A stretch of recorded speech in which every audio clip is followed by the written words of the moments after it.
another tip in Lightroom for correcting lines. I think I have probably done a demonstration on this before, but this is a real useful tool. Love photographing architectural detail. In this case, it's an image in Croatia on the Istrian Peninsula.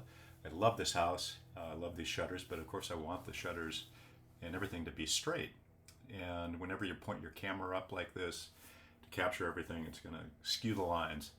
So you want to shoot it wide. In this case, I used a 17 millimeter on a full frame camera. I used my 1635. And you want to shoot it wide because we're going to use the transform tool in Lightroom to correct these lines. And when you do that, it's going to crop out some of this information here. So you want to make sure that you have generous amount of room all around your subject. So I mean, this is a crappy shot, you know. It's an image that if I just looked at it and I didn't know what I was going to do with it, like correct the lines, I'd probably delete it. So let's go down here to auto.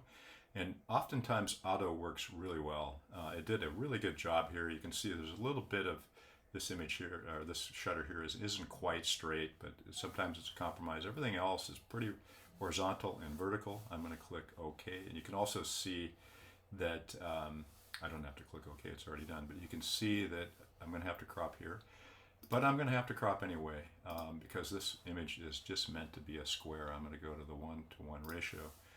And then I can drag it down here, move it around. I want this red shutter to be in the middle. Let's come down a little bit like that, like that. Let's come up on the bottom, like so.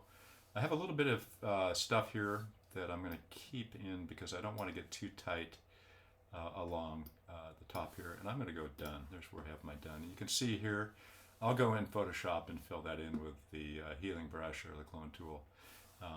This is definitely underexposed, so I'm going to bring the exposure up like this.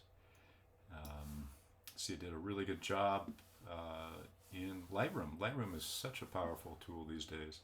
I'm using it more and more. So, great tool, the transform tool in auto. You can go in here and tweak manually if you want. If you wanted to adjust the rotation a little bit like that.